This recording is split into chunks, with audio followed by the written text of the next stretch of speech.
G'day ladies and gents, and welcome to Project Wingman in VR. So this is going to be a relatively short video primer before I start the actual Project Wingman campaign, as I want to cover a few basics about the game before getting into the story for those of you that are curious about the title but want to avoid spoilers. So first things first, and I really have to say this, Sector D2, the developers of Project Wingman, have put all other flight sim developers and flight game developers to shame in regards to how Project Wingman does its on-screen VR mirroring. You'll notice this is a 1440p video. That's not a mistake, and this isn't a replay. This is live footage from the inbuilt HMD mirror.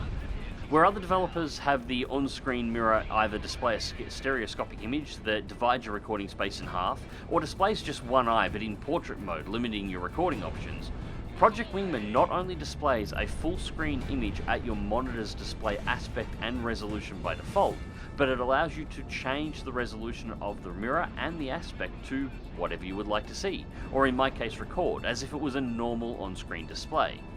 This is how VR mirrors in games and sims should be. It lets the player choose what they want on their screen, and it allows them to adjust that based on their own requirements. This is simply the easiest game that I've come across to record and stream, by far. Now this also extends into VR performance in general. I had this thing running at a rock solid 90 FPS inside of the headset, no problems at all, which is the maximum for the G2. It was dead smooth. I did notice on the mirror playback there are a couple of points where there were a few frames dropped here and there, so 1440p may have been the highest resolution that I could reliably record this at. And it's not too terrible. A few drops down to essentially 45 FPS, and then it spikes back up and down a little bit. But, so not entirely stable 60 on the playback on screen. But inside of the headset, none of that actually existed. It was perfectly smooth, played perfectly fine, and it didn't matter how crazy the combat got, it ran great, right across the board. So really good performance in all of the missions that I've done so far, and even in this craziness here. Now the second thing is HOTAS implementation. No issues. It took me less than 5 minutes to bind up and add basic curves to my HOTAS setup. It's pretty easy to adjust on the fly, so anyone worried about Ace Combat 7 HOTAS issues, there's no problems here. As for gameplay, well, what you're seeing in the background is my first shot at the first level in Conquest Mode in VR. And I've only played this once before previously, so I have nothing unlocked in Conquest Mode. So I'm still playing the MiG-21, which is the standard aircraft you get access to, and I have no accessories, so it's in a standard loadout. Now, Conquest Mode is basically a wave-based survival mode. Kill everything you can until the enemies stop coming. If you score enough points, you win. And yeah, now I don't get motion sickness. I don't have any problems whatsoever, and I didn't have any problems with this game. That being said, I can absolutely see people would have massive issues with this game if it is something that they are prone to in VR. I thoroughly recommend it as a VR title. The VR in this works really well, it's implemented well.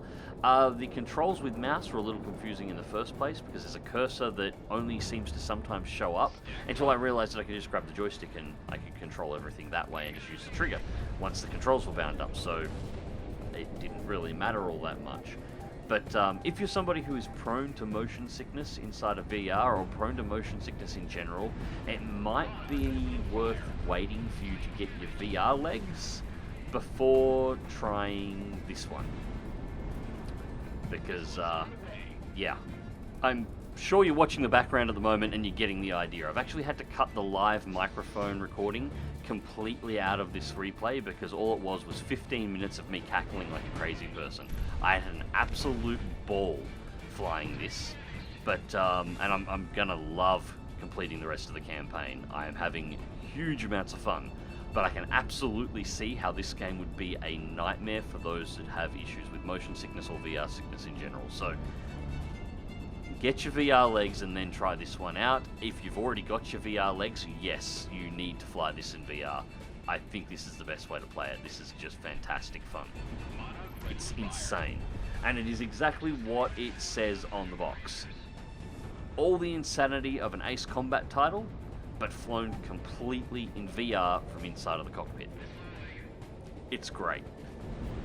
If I had any bugbear at all with the VR, it'd actually be around the HUD. Now, I'm not talking about the ladder in the center that's fixed over the HUD position. That's perfectly fine. And you can turn that on and off if you want to see it or don't want to see it. It's not an issue. But the box HUD that's around the outside of the Vision, you'll notice that there is a sort of a box that is moving around with the progress bar at the bottom, point score top right hand side, and the alert level on the top left.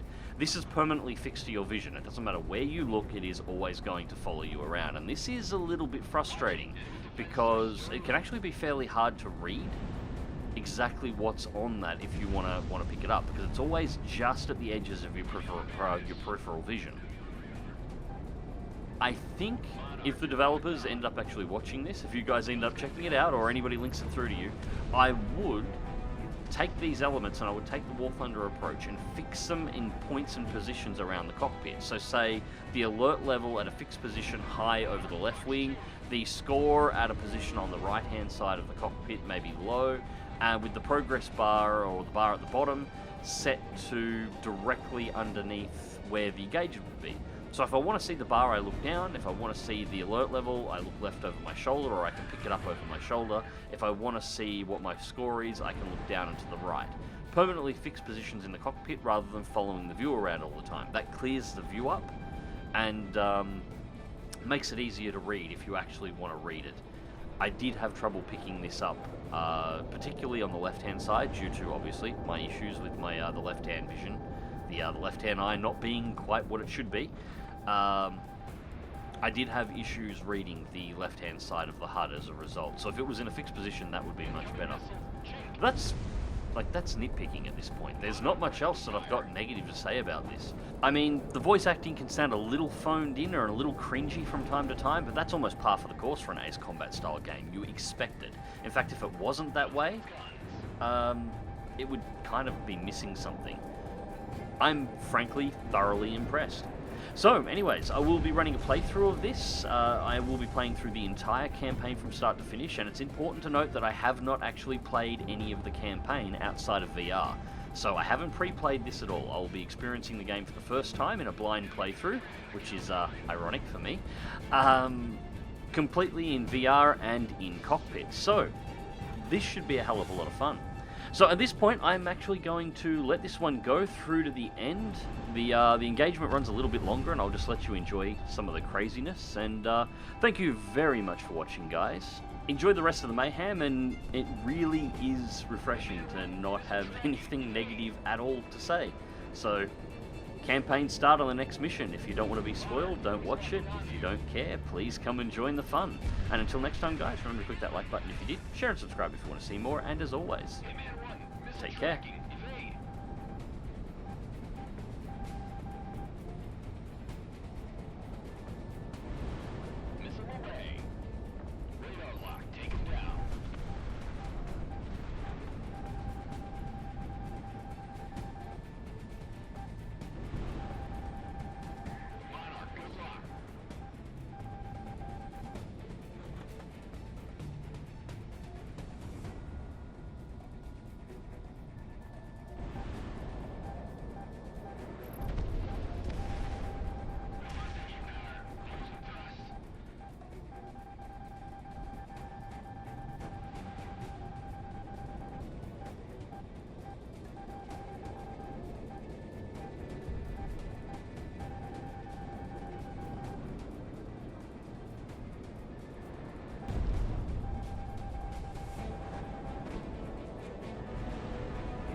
It was almost disappointing to have the mission end. I just wanted to keep killing. Anyways, guys, till next time, take care.